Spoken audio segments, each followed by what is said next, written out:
Amém.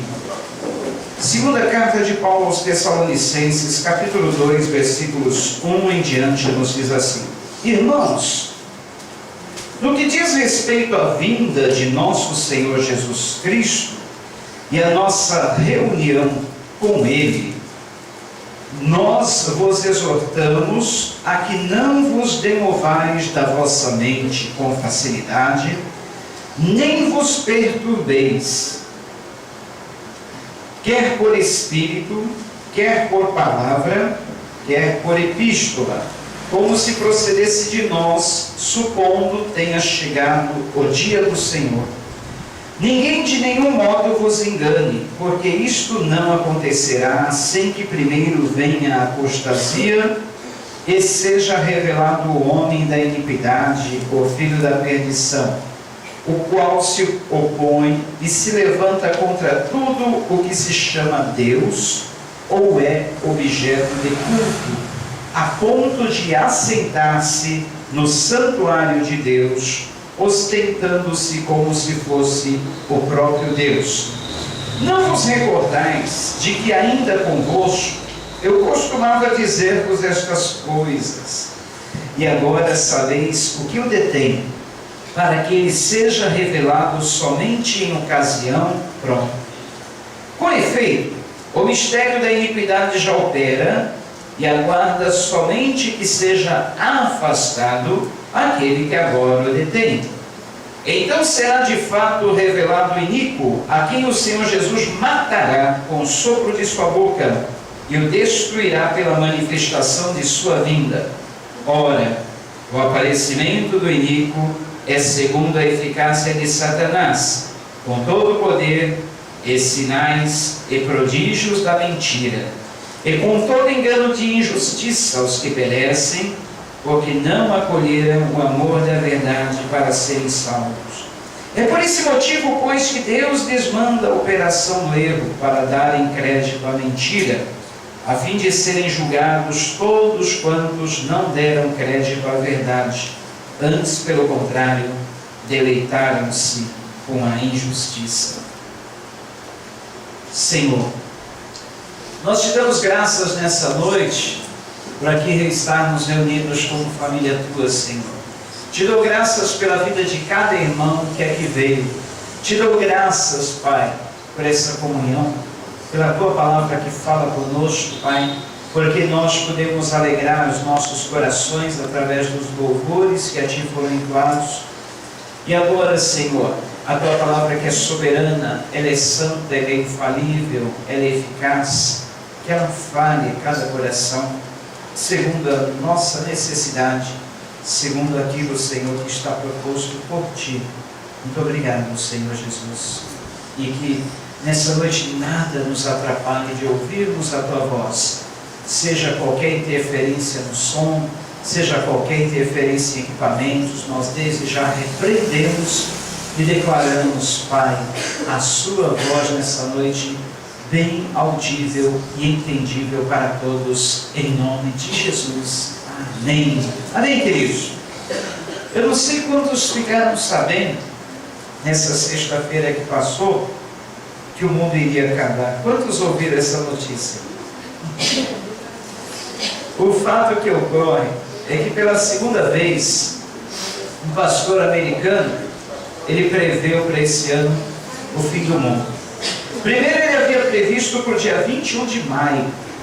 Não acontecendo no dia 21 de maio, ele disse que se equivocou com a data e mudou então o dia do fim do mundo, segundo ele, para 21 de outubro, seria na sexta-feira. O mundo não acabou e muito menos acabará, eu digo com toda certeza, antes de pelo menos 1007 anos.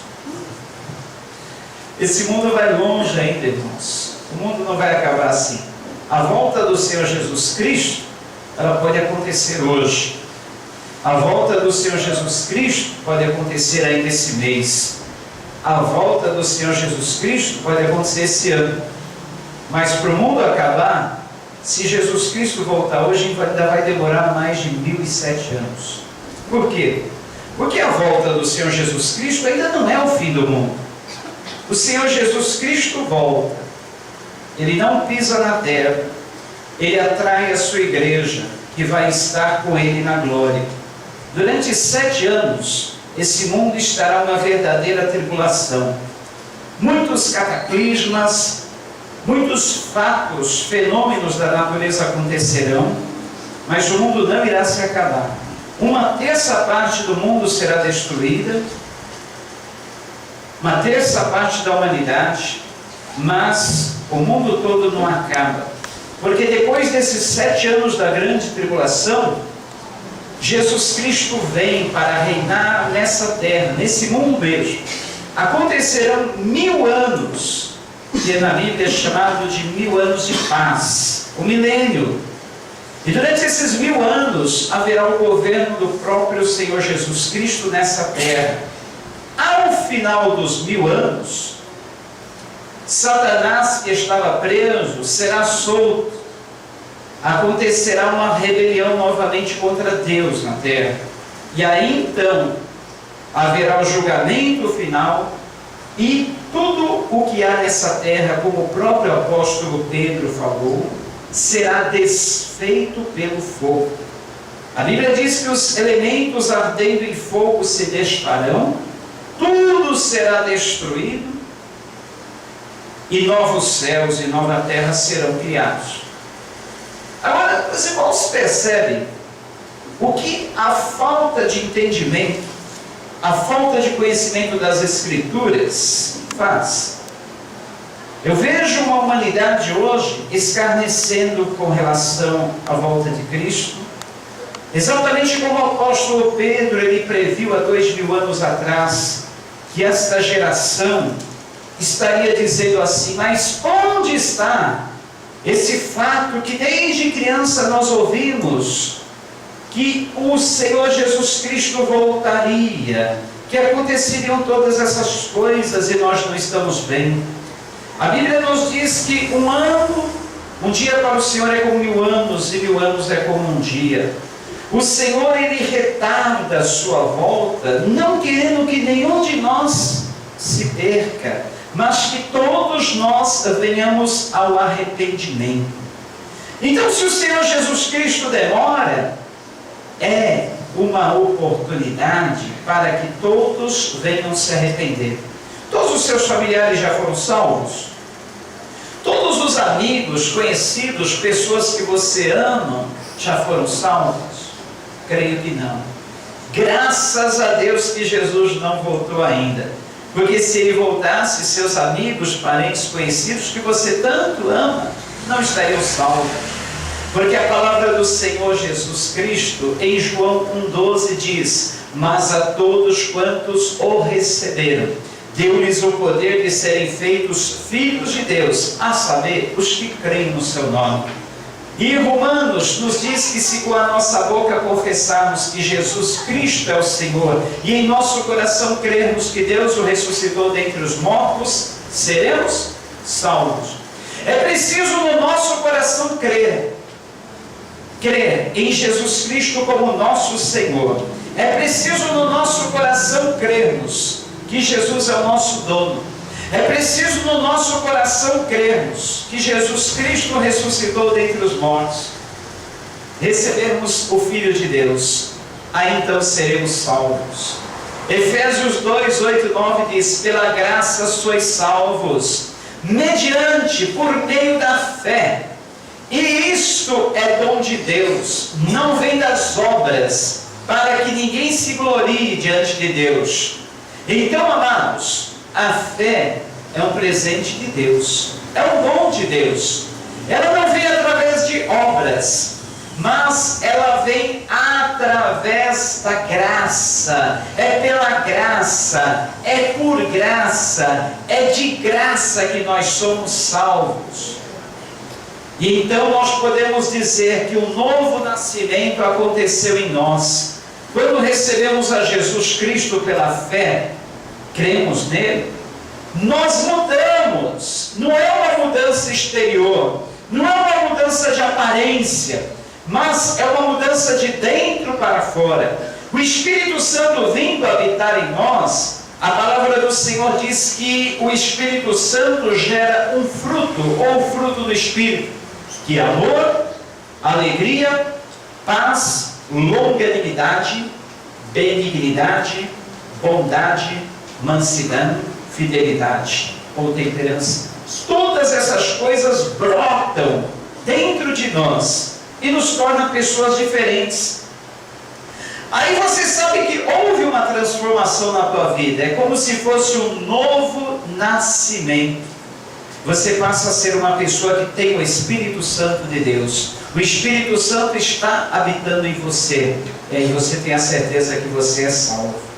Mas o que fazer agora que nós recebemos a salvação? Nessa carta que Paulo escreveu aos Tessalonicenses, nós temos algumas orientações, nós temos algumas diretrizes que o apóstolo recomenda para nós. Nós os que recebemos a salvação, nós os que fomos salvos, nós que já tivemos um novo nascimento, o que precisamos fazer para aguardarmos, esperarmos a volta do nosso Senhor Jesus Cristo? Que a respeito daquele dia e hora, volta a dizer, ninguém sabe. Portanto, se ouvirem qualquer profecia dizendo, é o mês tal, é o ano tal, a Bíblia diz para nós não acreditarmos, porque a volta do Senhor Jesus Cristo, segundo nós lemos aqui, não se dará antes que venha se manifestar o filho da perdição, que até agora o presente momento está detido pela presença da igreja, pela presença do Espírito Santo nesse mundo. Mas a partir do momento que nós sermos arrebatados desse mundo, o filho da perdição, o homem da apostasia, o homem da iniquidade, ele irá se manifestar. Quem é esse filho da perdição? Quem é esse homem da apostasia, o homem da iniquidade?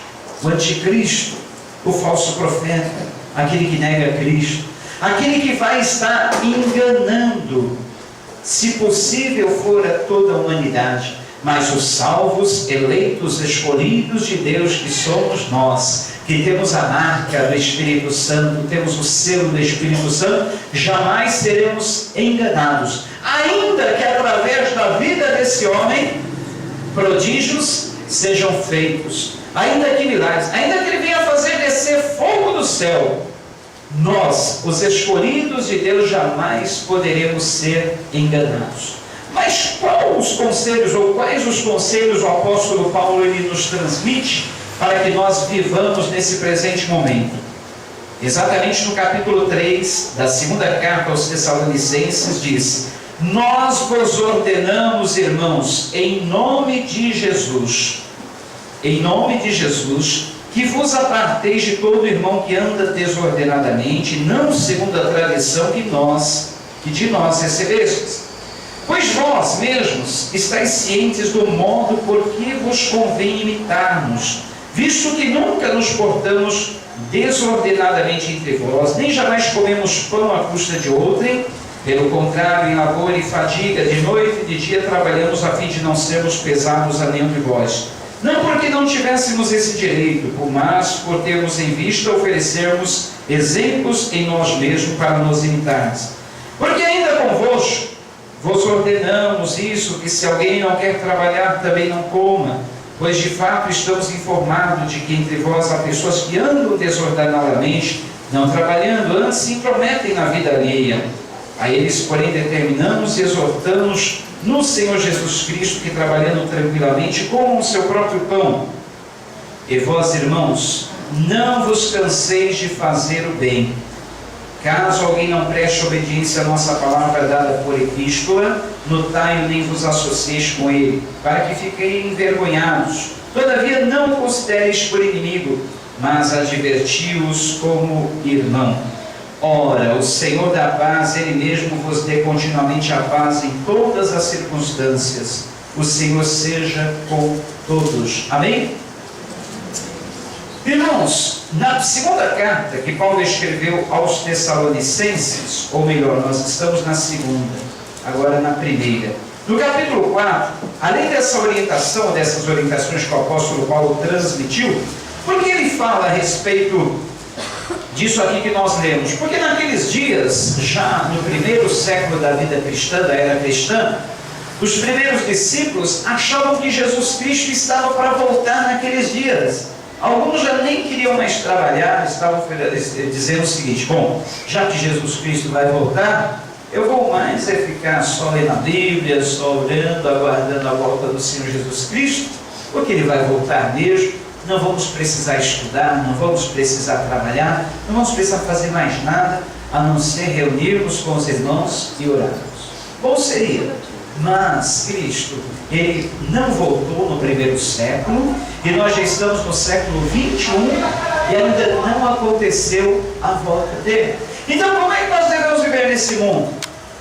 Viva normalmente, como se Cristo voltasse hoje, ou voltasse amanhã, mas nunca deixe de fazer projetos, nunca deixe de ter aspirações, nunca deixe de estar se preparando em todas as áreas da sua vida.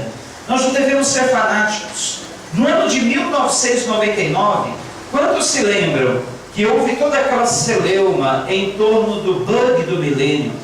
Muitos acreditavam que o ano ou o mundo não passaria do ano 2000, devido a umas falsas profecias que ocorreram, dizendo que 1000 chegaria, mas que 2000 não passaria. Já estamos no ano 2011 e o mundo continua aí, né? Então, muitos naquele ano venderam suas casas, muitos se desfizeram dos seus empregos, outros se mataram por causa de falsos rumores, falsas profecias que diziam que o mundo acabaria naquele ano. Houve muitos líderes de seitas que levaram seus seguidores a se matarem e se desfazerem dos seus bens, porque era pregado o seguinte: já que Jesus vai voltar, já que o mundo vai acabar, vocês têm que estar preparados e se desfazerem de tudo que é material. Aconteceu que o mundo não acabou, essas pessoas perderam tudo, e algumas perderam inclusive a fé, por não seguirem somente as orientações da palavra de Deus. Queridos, nós não precisamos de profecias, nós não precisamos de visões, nós temos a palavra de Deus, que é o que é mais seguro. O Salmo de número 119 diz: lâmpada para os meus pés é a tua palavra e luz para os meus caminhos. É ela que nos ilumina, é ela que nos guia, é ela, a palavra de Deus, que nos orienta. E se nós seguirmos essa bússola, com certeza nós vamos chegar aos céus pelo caminho reto, porque ela nos orienta seguramente. Então, como nós devemos viver nesses dias que nós estamos vivendo? Capítulo 4 da primeira epístola aos Tessalonicenses diz assim: finalmente, irmãos, nós vos rogamos e exortamos no Senhor Jesus, que como de nós recebestes, quanto à maneira de que por que deveis viver e agradar a Deus, e efetivamente estáis fazendo, continueis progredindo cada vez mais, porque estáis inteirados de quantas instruções vos demos da parte do Senhor Jesus Cristo. Pois essa é a vontade de Deus, a vossa santificação, que vos abstenhais da prostituição, ou do uso errado do corpo. Que cada um de vós saiba possuir o próprio corpo em santificação e em honra, não com o desejo de lascívia ou com os desejos maus, como os gentios que não conhecem a Deus, e que nessa matéria ninguém ofenda, nem defraude a seu irmão, porque o Senhor contra todas essas coisas, como antes vos avisamos e testificamos claramente ao vingador. Porquanto Deus não nos chamou para a impureza, mas para a santificação. Dessarte, quem rejeita essas coisas não rejeita o homem, e sim a Deus, que também vos dá o seu Espírito Santo. No tocante ao amor fraternal, não há necessidade de que eu vos escreva, porquanto vós mesmos estáis por Deus instruídos, que deveis amar-vos uns aos outros. E na verdade estáis praticando isso mesmo, para com todos os irmãos em toda a Macedônia. Contudo, vós exortamos, irmãos, a progredirdes cada vez mais e a diligenciar-lhes por viver tranquilamente, cuidar do que é vosso e trabalhar com as próprias mãos, como vos ordenamos, e de modo que vos porteis com dignidade para com os que são de fora, e nada venhais a precisar. Amém? Aí ele fala como se dará a volta do Senhor Jesus Cristo. Olha, queridos, se nós acreditamos que haverá um arrebatamento, se nós acreditamos na volta do Senhor Jesus Cristo, é porque está escrito aqui, nesse livro. E porque até hoje nenhuma só palavra caiu desse livro. Todas as palavras que estão nesse livro, pode deixar, elas se cumpriram. Todas, nenhuma só falhou. E não será agora, com relação à volta de Cristo, que essa palavra falhará. Portanto, todos nós temos que estar preparados. Olha só o que vai acontecer com relação à volta de Cristo. Não queremos, porém, irmãos, que sejais ignorantes com respeito aos que dormem, ou aos que já morreram, para não vos entristecerdes como os demais que não têm esperança. Pois se cremos que Jesus morreu e ressuscitou, assim também Deus, mediante Jesus, trará em sua companhia os que dormem. Ora, ainda vos declaramos por palavra do Senhor isto: nós, os vivos, os que ficarmos até a vinda do Senhor, de modo algum procederemos os que dormem.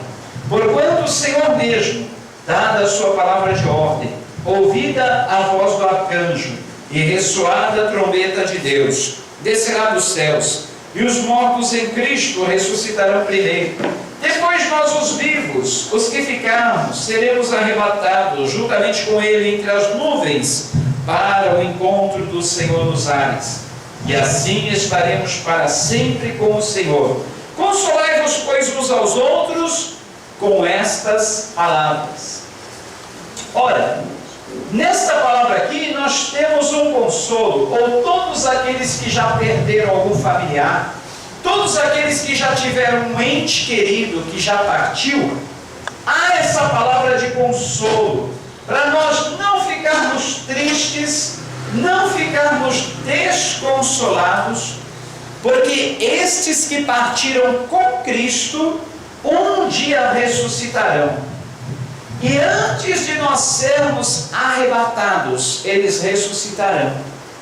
Eles estarão ganhando um novo corpo, um corpo glorificado, um corpo no qual a enfermidade já não mais afetará, um corpo perfeito em que toda deformidade física já não mais afetará. E essas pessoas estarão no céu. Após essa ressurreição dos que já morreram por Cristo, nós, os que permanecermos vivos até o dia da vinda do Senhor, como se fosse num abrir e fechar de olhos, num piscar, num estalar de dedos, seremos arrebatados e estaremos para sempre com o Senhor Jesus Cristo nos ares, nos céus. Os irmãos creem nessa palavra? Amém. Creem de todo o coração? Amém. Será que vale a pena servir a Jesus? Será que vale a pena ser fiel a Ele? Será que vale a pena guardarmos da corrupção do mundo? Será que vale a pena nos santificarmos, nos separarmos do mundo para Deus? Será que vale a pena estar servindo a Ele? Plena noite de domingo, que você poderia estar em qualquer lugar para estar aqui ouvindo a palavra, estar recebendo alimento, fortalecimento para a alma, estar junto nessa comunhão com os irmãos. Será que vale a pena? Vale, porque não há nada melhor do que estar com Jesus para sempre. Sabe o que é estar com Jesus para sempre? É estarmos livres das coisas desse mundo, é estarmos livres da maldade que impera nesse mundo, é estarmos livres das doenças, é estarmos livres de todo mal, é termos uma paz eterna, duradoura e constante. A palavra do Senhor em Apocalipse 21 Diz que lá no céu não haverá mais dor, não haverá mais lágrima, não haverá mais tristeza, não haverá mais morte, não acontecerão mais enterros, porque as primeiras coisas se passaram, eis que tudo se fez novo, e lá nós viveremos eternamente com Jesus Cristo, e Ele mesmo enxugará dos nossos olhos toda lágrima. Lá nós não nos recordaremos das coisas passadas. Tudo que ficou aqui, ficou para trás. E lá é tudo novo. Eu costumo dizer que o céu, nós que nunca fomos ao céu, não tivemos essa experiência, nenhum de nós, eu costumo dizer que é como se fosse um sonho gostoso, só que não tem fim. Porque mesmo quando nós dormimos, a nossa mente continua consciente, e muitas vezes ou somos perturbados por pesadelos, que nós desejamos que acabe, e quando aquele pesadelo acaba, nós acordamos, nós sentimos um alívio. Que bom que era um pesadelo, não é assim? Agora imagine se esse pesadelo não terminasse. Você se vê às vezes sufocado, você se vê às vezes atormentado, monstros, figuras estranhas, perturbações. Não é assim que acontece em alguns pesadelos, principalmente quando dormimos de barriga cheia. Temos pesadelos de todo tipo. E aí, quando acordamos, ai que bom, era só um pesadelo. Por outro lado, existem aqueles sonhos gostosos. Às vezes sonhamos que estamos andando num lindo lugar, passeando, viajando, tomando banho numa cachoeira, tomando banho num rio de águas bem cristalinas, sentimos até aquele refrigério. Aí quando acordamos, ai que pena, era um lugar tão lindo, pena que era só um sonho, acabou. Eu costumo dizer que o céu vai ser isso aí e muito mais.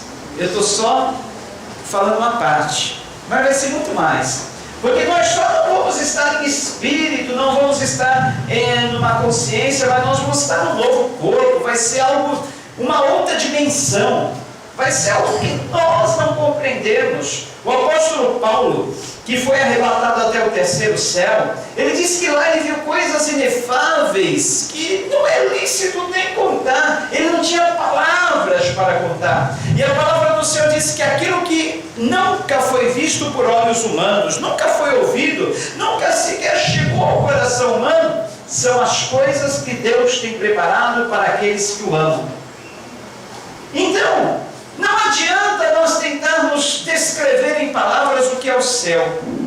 Por outro lado, não adianta também descrevermos em palavras o que é o inferno. Imagine o sofrimento maior desse mundo, um pesadelo mais terrível. Multiplique isso por inúmeras, incontáveis vezes. Isso é o inferno. Agora multiplique o prazer, a alegria do sonho mais lindo que você teve por inúmeras, incontáveis vezes. Isso é o céu. Não dá para descrevermos. Queridos, nós temos uma alma que não morre. O corpo, isso aqui, olha, que é somente a casca, a habitação dessa alma e desse espírito que está dentro de nós, é pó.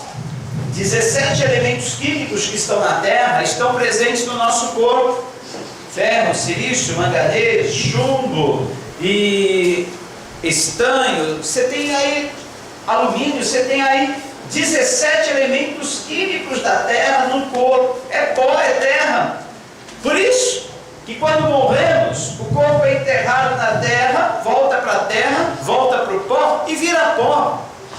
Agora, dentro desse corpo existe uma alma, um espírito que é eterno, que não morre, foi dado por Deus e volta para Deus quando nós morremos.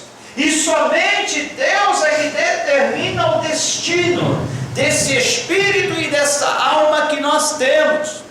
Ele irá determinar esse destino de acordo com as escolhas que nós fizemos enquanto aqui vivemos nessa curta e passageira vida. A Bíblia diz que a vida é um conto ligeiro, passa muito rápido. É como a flor da erva que hoje nasce, amanhã morre e ninguém mais vê. Passa rapidamente. E durante essa curta passagem, essa curta existência nossa, Deus nos dá o que nós chamamos de livre-arbítrio. escolha. Não se engane, ninguém nasceu predestinado para ir para o céu ou para ir para o inferno. Ninguém.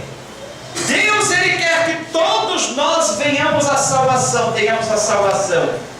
E para isso Ele deu o livre-arbítrio.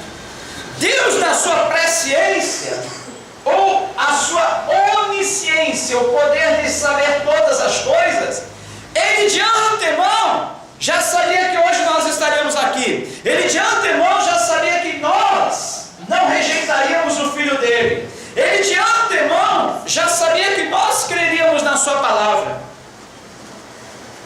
Ele não nos predestinou, ou não destinou alguém para o inferno ou para o céu, mas Ele sabia, Ele anteviu, antes mesmo de nós nascermos, Ele já nos viu aqui na presença dEle. Portanto, queridos, chegou um dia, o momento que você fez a escolha, você fez a decisão. A palavra do Senhor nos diz que a todos aqueles que o receberam a Jesus, Ele lhes deu o poder de serem feitos filhos de Deus, a saber, os que creem no seu nome. João, o evangelista, capítulo 1, versículo 12.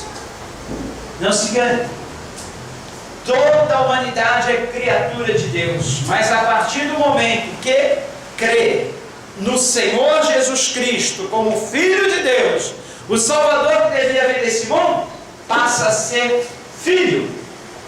Você já creu em Jesus? Já entregou a sua vida, o seu coração a Ele? Já nasceu de novo? Amém? É só seguir agora os conselhos da palavra de Deus. Não viva mais atormentado. Não viva mais com medo. Muita gente vive atormentado com medo de perder a salvação. Ai, eu fiz isso hoje, fiz isso aquilo ontem, vou perder a salvação. Queridos, se salvação é um presente, é um dom, Jesus não toma esse presente de nós. Ele não toma. Só nós que podemos devolver. Porque existem pessoas que rejeitam a salvação. Existem pessoas que se apostatam da fé. Largam Jesus, largam a salvação, não querem mais saber nada. Eu conheço crentes que anteriormente estavam na igreja, louvavam a Deus, até pregavam, hoje estão na macumba. Conheço crentes que louvavam, serviam a Deus, pregavam, ensinavam, hoje estão servindo a Maomé, estão no islamismo. O que é isso? Eu digo que verdadeiramente nunca conheceram a Deus, nunca conheceram a Jesus.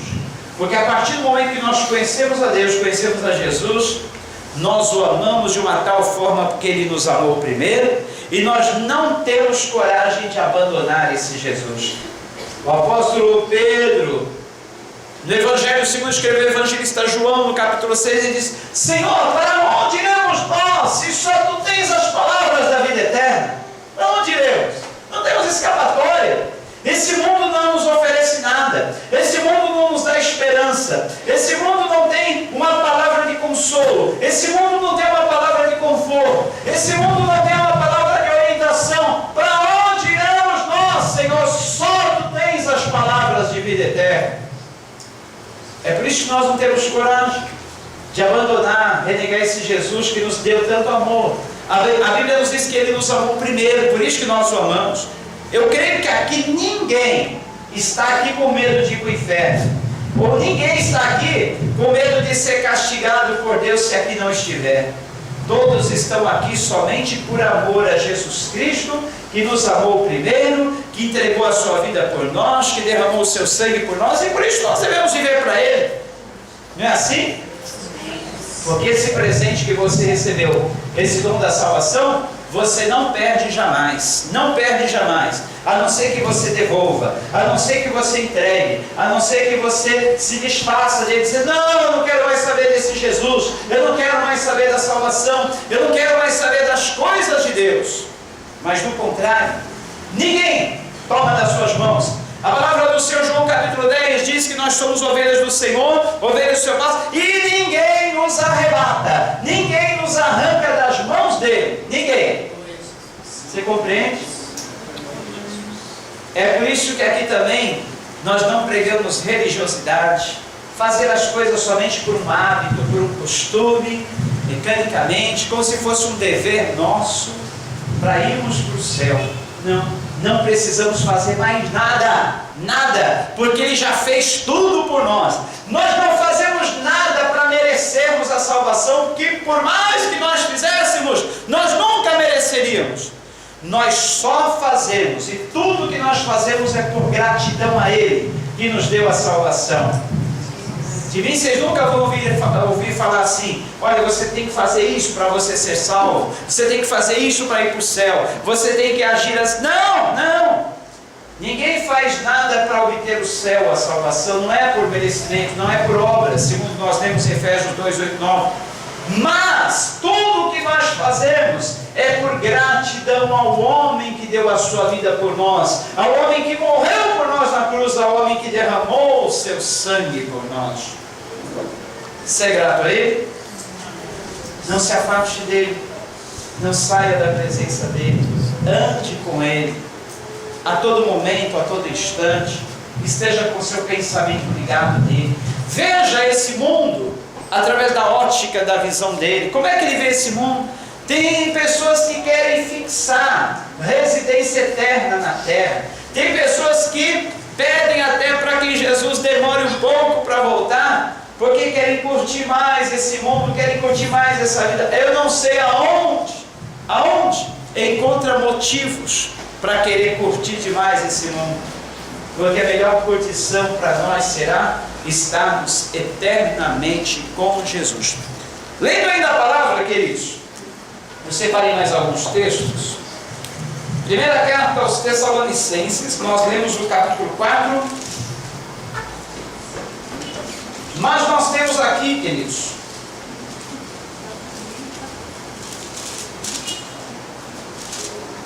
no capítulo 5, com relação à volta do Senhor Jesus Cristo, diz: irmãos, relativamente, capítulo 5, da primeira aos Tessalonicenses, aos tempos e às épocas, não há necessidade de que eu vos escreva, pois vós mesmos estáis inteirados, com precisão, de que o dia do Senhor vem como ladrão de noite. Quando andarem dizendo paz e segurança, eis que lhes sobrevirá a repentina destruição, como vem as dores de parto. Aqui está para dar a luz, e de nenhum modo escaparão. Mas vós, irmãos, não estáis em trevas, para que esse dia, como ladrão, vos apanhe de surpresa, porquanto vós todos sois filhos da luz e filhos do dia. Nós não somos da noite nem das trevas. Assim, pois, não durmamos como os demais, pelo contrário, vigiemos e sejamos sóbrios. Ora, os que dormem, dormem de noite, os que se embriagam, é de noite que se embriagam. Nós, porém, que somos do dia, sejamos sóbrios, revestindo-nos da couraça da fé e do amor, e tomando como capacete a esperança da salvação. Porque Deus não nos destinou para a ira, mas para alcançar a salvação mediante nosso Senhor Jesus Cristo, que morreu por nós, para que quer vigiemos, quer durmamos, vivamos em união com Ele. Consolai-vos, pois, uns aos outros, e edificai-vos reciprocamente, como também estáis fazendo. Agora vos rogamos, irmãos, que acateis com apreço os que trabalham entre vós e os que vos presidem no Senhor, e vos admoestam, e que os tenhais com amor em máxima consideração por causa do trabalho que realizam. Vivei em paz uns com os outros, exortando-vos também, irmãos, a que admoesteis os insubmissos, consoleis os desanimados, ampareis os fracos, e sejais longânimo, muita paciência para com todos. Evitai que alguém retribua a outrem mal por mal. Pelo contrário, segui sempre o bem entre vós e para com todos. Regozijai-vos sempre, orai sem cessar. Em tudo dai graça, porque esta é a vontade de Deus em Cristo Jesus para convosco. Não apagueis o Espírito, não desprezeis as profecias, julgai todas as coisas, retende o que é bom, abstende-vos de toda forma do mal. O mesmo Deus da paz vos santifique em tudo, e o vosso espírito, alma e corpo sejam conservados íntegros e irrepreensíveis na vinda de nosso Senhor Jesus Cristo. Fiel é o que vos chama, o qual também o fará. Amém, queridos? Olha, somente isso. Vigilância. Paulo dá alguns conselhos com relação a nós mesmos. Vigilância, andarmos com cuidado, andarmos em santidade, separados do mundo. Sabe o que é uma coisa santa? Separado para uso do Senhor, propriedade do Senhor. Eu e você temos que ser propriedade de Deus. Santo é aquele que não se empresta ao diabo. Como que eu posso me emprestar ao diabo? Quando eu falo mentiras, o diabo não é o pai da mentira? Então, quando eu uso meus lábios para falar mentira, eu estou deixando de ser santo, separado para o uso de Deus, para me emprestar ao uso do diabo. Quando eu abrigo ira, ódio, rancor, mágoa, falta de perdão no meu coração, eu estou emprestando meu coração ao diabo e não deixando o meu coração, que é santo, separado para o uso de Deus. Não estou deixando Deus usar. Deus não é amor? Então meu coração tem que ter amor. Não pode ter ódio, ira, mágoa, ódio, falta de perdão. Porque eu sou santo e minha vida, meu corpo, meu coração é santo, separado para uso de Deus. Muito mais do que o nosso exterior. Por isso que aqui nós não pregamos roupas, não pregamos usos, não pregamos costumes, apenas pregamos a decência. Mas jamais nós vamos falar, olha, roupa, isso, aquilo, não. Porque mais do que isso, Deus está preparado, Deus está preocupado com o que está lá dentro.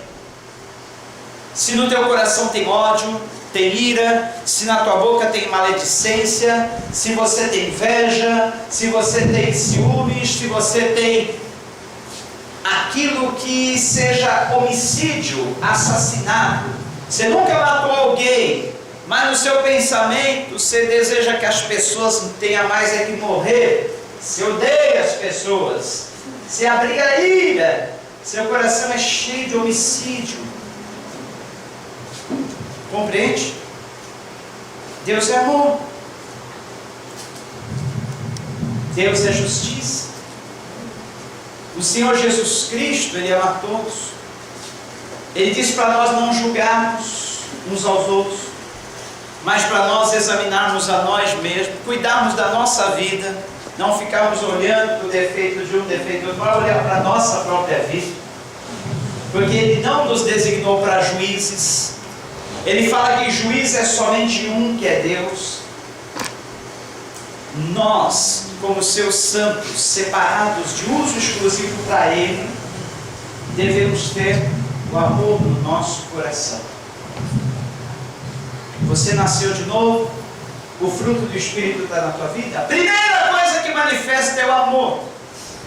Eu lembro que antes mesmo de eu pisar na igreja, voltar para Jesus, na minha adolescência, final da minha adolescência, início da minha juventude, o amor entrou no meu coração.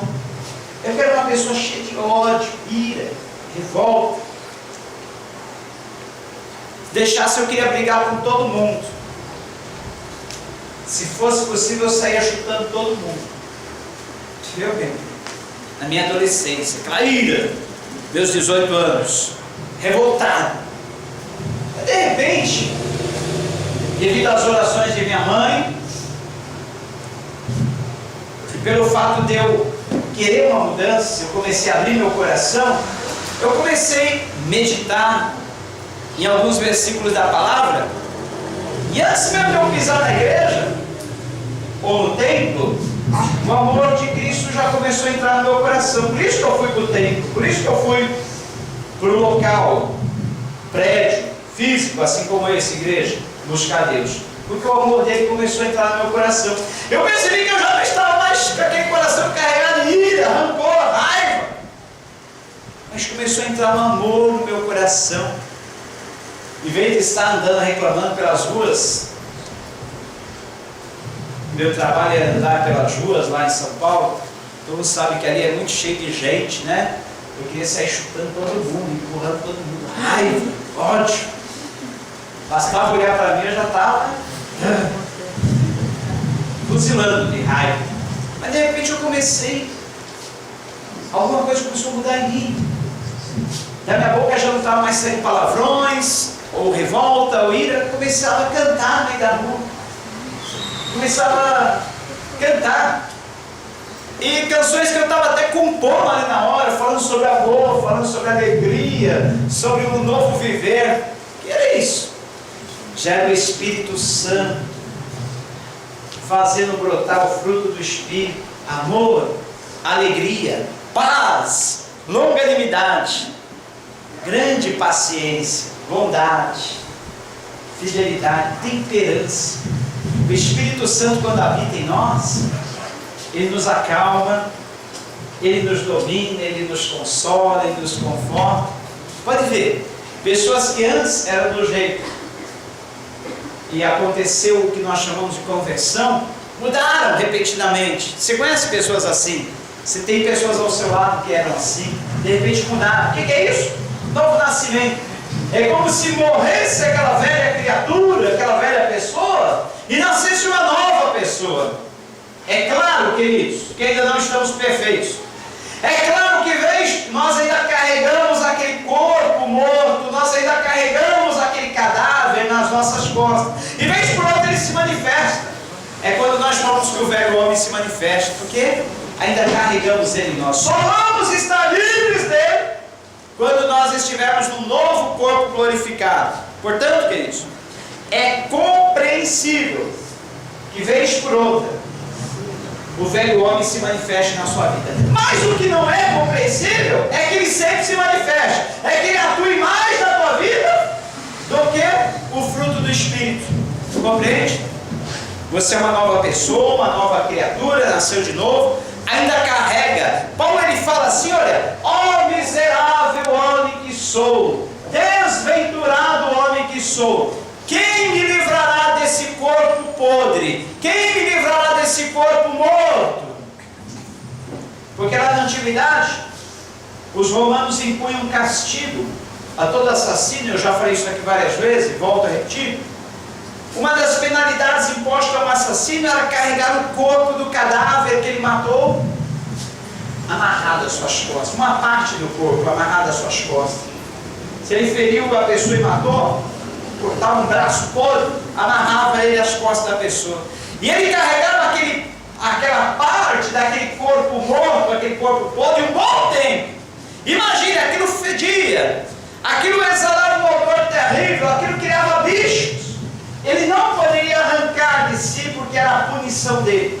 Paulo, ele usa essa mesma metáfora, essa mesma comparação nos capítulos 7 e 8 de Romanos, e diz assim: olha, eu sou um homem miserável, eu sou um homem condenado, eu não posso me livrar desse corpo morto que eu carrego, ou seja, a minha velha vida, meu velho homem. Quem me livrará desse corpo putrefado, morto, podre, corruptível, cheio de bichos? Mas no final ele dá um brado de vitória, exclamação, e diz: mas graças a Deus que nos dá a vitória através, por intermédio de nosso Senhor Jesus Cristo. Paulo reconheceu que a nossa vitória, a nossa única chance de vencermos está no Senhor Jesus Cristo. Eu por mim mesmo não consigo me desfazer desse velho homem. Vez por outra ele se manifesta. Enquanto eu viver aqui, vai ter dias que você vai ver um Jonas irado. Vai ter dia que você vai ver um Jonas que o velho homem está se manifestando. E você também vai ver na sua vida dias em que o velho homem e a velha mulher vai se manifestar na tua vida. Ainda carregamos esse corpo mortal. Mas em Cristo Jesus nós já temos a vitória. Porque está escrito, e nós temos a viva esperança, que a partir do momento que partirmos dessa terra, que fomos arrebatados,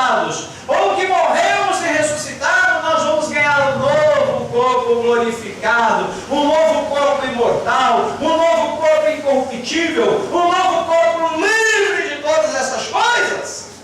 E isto já é uma conquista nossa. Portanto, você pode dizer velha carne, velho homem, velha criatura, humano, mortal, corruptível, você está com seus dias contados, porque eu não vou te carregar por muito tempo. Não, porque o meu novo corpo já está prometido, é um corpo glorificado, é um corpo incorruptível, eu já tenho ele, já é uma promessa de Deus para mim. Enquanto eu viver aqui nessa terra, eu farei de tudo para mortificar as ações da minha carne. Não é isso que a palavra de Deus diz? Mortificai, pois, os vossos membros do vosso corpo. E olha, o membro do nosso corpo que nós temos mais que mortificar é esse aqui, ó. A língua é terrível. Como é terrível? Se nós bobearmos, essa fera que está presa entre grades, que são os dentes, e por uma grossa coleira que é o pescoço, ela escapa. E dela só sai, ela é uma fonte de coisas boas e coisas ruins, mas geralmente sai mais coisa ruim do que boa.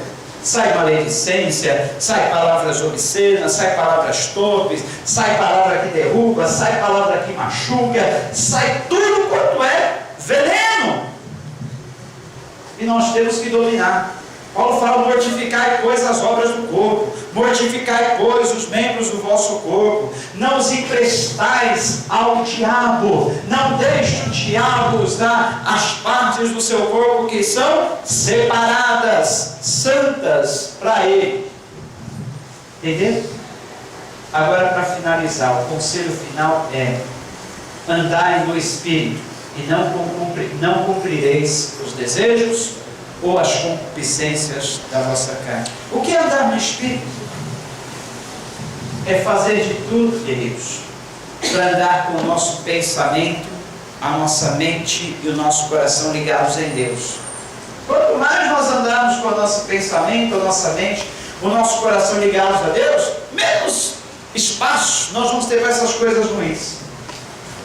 E quanto mais nós darmos espaço para as coisas ruins, deixar de lado aquilo que é bom, menos de Deus nós vamos ter. Irmãos, finalmente, tudo que é puro, tudo que é justo, tudo que é louvável, tudo que é de boa fama, se há algum louvor, se há alguma virtude, nisto pensai, e o Deus de paz será convosco. Conselho de Paulo aos Filipenses. Nisto pensai, se há alguma coisa pura, louvável, de boa fama, se há alguma virtude, nisto pensai, e o Deus de paz será convosco. Tudo que você fizer, pensando no que é puro, no que é louvável, no que é de boa fama, no que é a virtude, Deus vai ser contigo.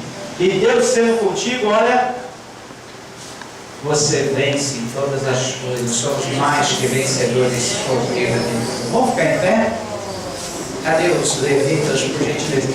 Ver se a gente consegue louvar mais uma vez.